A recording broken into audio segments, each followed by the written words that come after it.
The Adoring Fan is one of the most hated video game characters of all time. He's one of those things that people love to hate, and we can see as far back as one of the earliest Oblivion-related videos on YouTube, bullying him became the community's favorite pastime. The reason behind all this hate is really just because he's super annoying. He shows up everywhere, follows you around, has a stupid haircut, and has a suffocating way about him as he worships the very ground you walk on. Yes!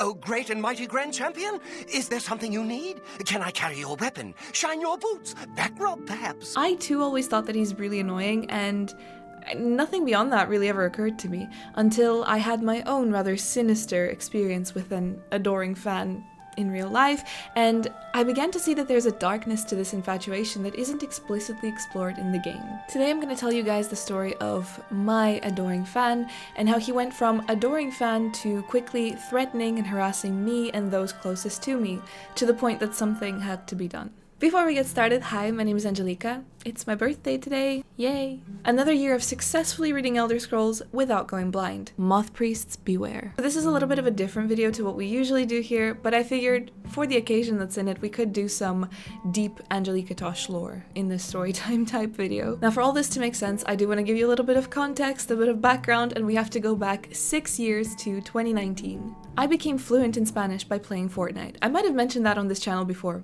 I don't know, but if I haven't, there you go. Y si no lo sabías, hola. Tengo muchos secretos. I made so many friends on Fortnite that always asked me the same question. Why would a Russian girl who lives in Ireland learn Spanish? For what? I figured that this was an interesting enough topic to make a YouTube video about it, which is exactly what I did, and that's kind of how a whole channel started that today stands at 500,000 subscribers. The channel itself was mostly like a girly lifestyle type channel. I spoke a lot about the Russian culture, Russian people, relationships. I did talk about some other internet related topics, maybe some gaming topics as well, and things like that, some vlogs here and there. It was a lot of random stuff. To be honest, at one point I felt that I'd kind of outgrown that type of content and I wanted to do something completely different, which is why I actually started this channel, and I told nobody about it. I did not share it on that channel, and I just wanted to see if I could do it again. But anyway, that's the background. What you really need to know here, the key thing, is that that channel blew up really fast. Within 2 weeks, I went from 2,000 subscribers to 100,000 subscribers. That was a really big deal for me. It happened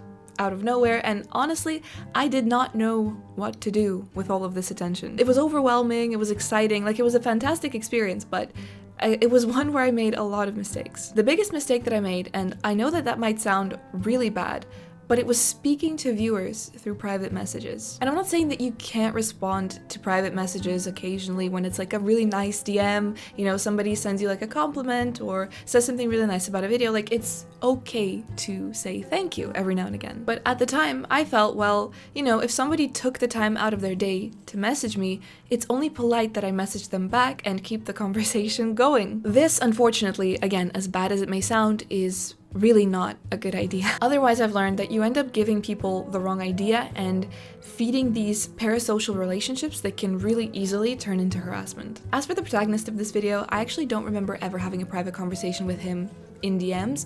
It may have happened, but the problem was that a few months into my newfound fame, I decided that I was no longer going to have these full-blown conversations in DMs. Instead, again, I decided to keep it in comments, a neutral territory where everybody else can see it, and it's still nice, you're still responding and communicating with people that enjoy your content, but you don't take it any further than it has to go. It's possible that with this guy, I had already wrongly set the expectation that I do reply to private messages, and so when I stopped doing it, there was a bit of confusion on his side. Fast forward to 2020, I started seeing a really enthusiastic follower commenting on all of my tweets, and it was usually long, up to the character limit, 250 characters, love letter type comments. I'll be honest, I usually avoided those kind of comments just as a rule regardless, because I felt that, you know, responding to it, I might be feeding into something that I shouldn't be feeding into, encouraging something that I shouldn't be encouraging, and that's not really what I created a YouTube channel for. I wasn't looking for a boyfriend, so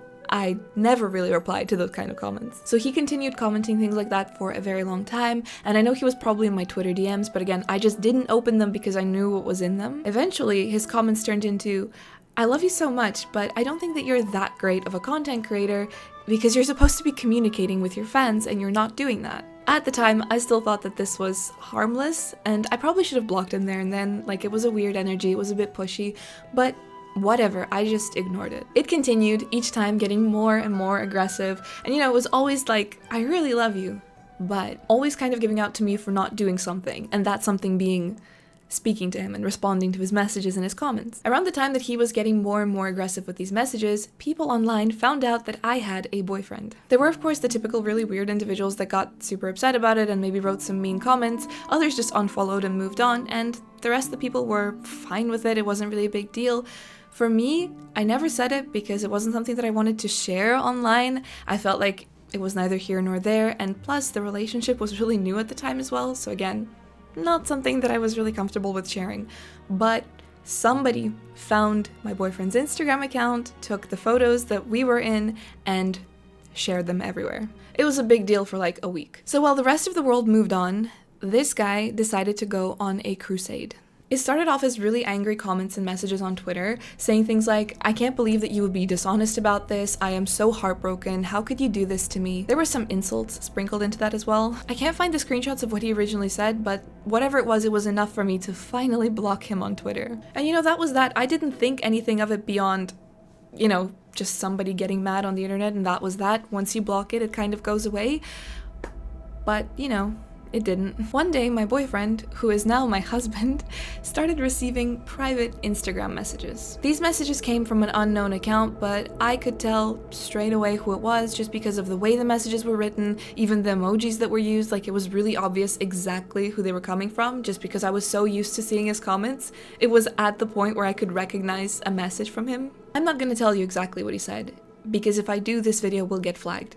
But they were very explicit descriptions of what he was going to do to him if he didn't break up with me. They were straight up death threats, and with a timeline too. He said, within a few months, your life will turn into hell. And it was always that kind of, within a few months, in a few months, as if he kind of had a plan already and he knew that something was gonna happen in a few months. This guy was from Mexico, and he thought that it would be cool to say that he has assassins and narco friends that would come for us as well. Needless to say that it was an unpleasant read, and I immediately clocked exactly who it was. Again, it's just the way that he was writing the messages, it was really obvious. After that, we just blocked him again. I wasn't gonna take this any further. Obviously, these aren't nice messages to get. Nobody likes getting death threats, but I mean, with the comments about his narco friends, I couldn't take it seriously. I just interpreted it as nonsense. And I was certain that after getting blocked again, this guy would just get bored and stop. I was wrong.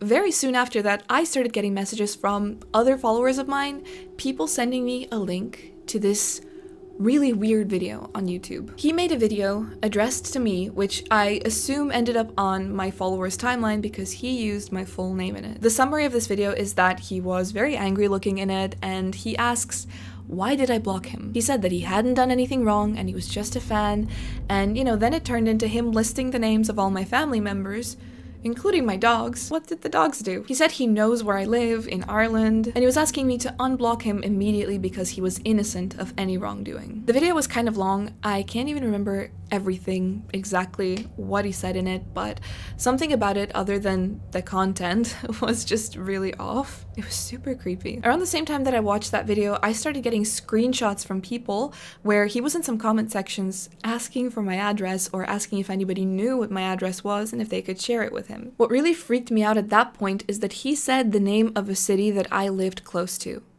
How could he know that?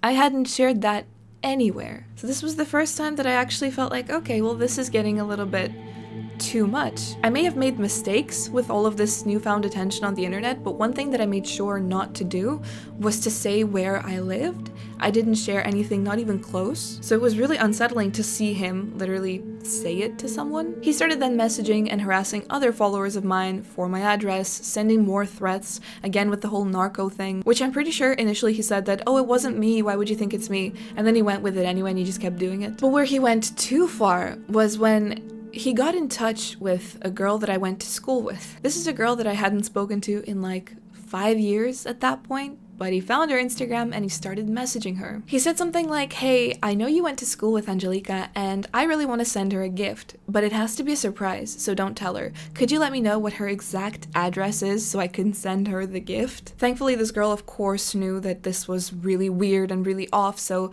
she sent me all the screenshots of all those messages and she told me about it. She said, like, this is happening.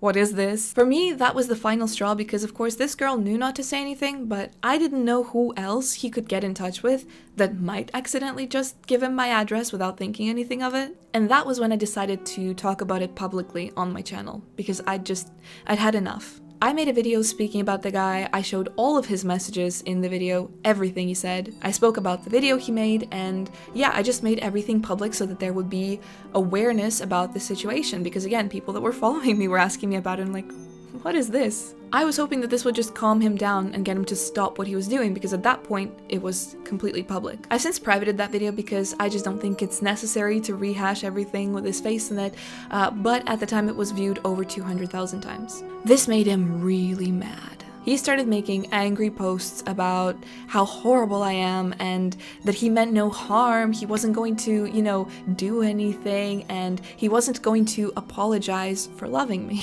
He tweeted several times after that about kidnapping me and hurting my boyfriend and coming to Ireland, and it just wasn't getting any better. But just as the internet is a very dangerous place where you can attract some creepy people, it's also a far-reaching place where your strange activities can be made known to the whole world. And in this case, his whole world did find out what he was doing. Shortly after I made the video and spoke out, I got several messages from different people who go to his university. People who know him in real life. Turns out somebody that goes there had followed me for a while and, you know, to their surprise, a fellow student in their university appeared in one of my videos. Imagine tuning in to a YouTuber that you watch and your classmate is just there on full display. Like, it was probably strange for them too. This led to the women's organization from that university getting in touch with me directly, and they actually had a lawyer who spoke to me as well. She asked me for all the evidence of harassment, so I sent her everything, every single screenshot, everything that he did, the video, she had all of it. She took all of these things and she went to the Mexican police. Unfortunately, in the end, the police actually couldn't do a whole lot. The problem is with cyber stalking and harassment, it might not be the most developed area for police over there, or at least it wasn't at the time. And to be fair, like in Ireland, when I reported him here, because I did call the police here and, you know, give them all of this information, there was nothing they could do. They told me to put my Facebook account on private. Who said anything about Facebook? However, his university was really concerned about his behavior. Since it ended up being such a big deal, they actually assigned a staff psychiatrist to work with him. And that was the last I heard. They let me know that this was happening, that he was getting help, because his online activities, well, they were really strange. There were a lot of other things that were going on his Twitter account that were just super odd. And apparently I wasn't the first person that he harassed to that point. I'd heard that there was someone else, so I guess they decided that it was finally time to intervene. I'm glad that he ended up getting help, but unfortunately it was at the cost of all of his peers finding out about his online activities, which I guess for some people, maybe it was a case of safety. Maybe people needed to be aware that this is that kind of person. So yeah, that was that. Even though I don't do the type of content anymore that I did on that channel, and it's not really something that I'm interested in doing again, I'm glad that I have all of this experience because now I'm able to better protect myself and I'm more aware of all of these sort of things. And that's just what happens when you put yourself out there on the internet. Even if you just have like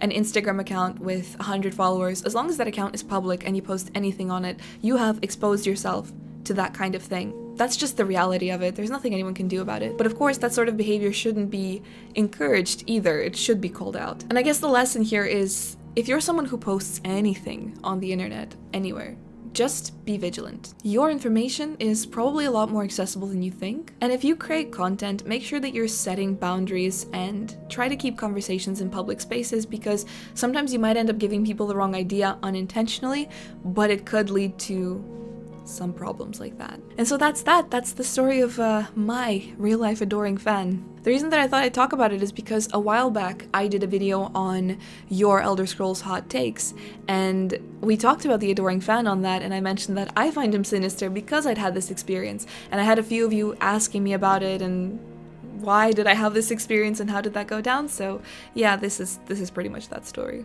But yeah, that's it for today. I hope you guys enjoyed this video. As always, if you did enjoy, please be sure to leave a like and subscribe. I really appreciate it. Thanks to all of my channel members for your support as well. As always, I also really appreciate you guys. And I'll see you all in the next video. Be seeing you. Bye!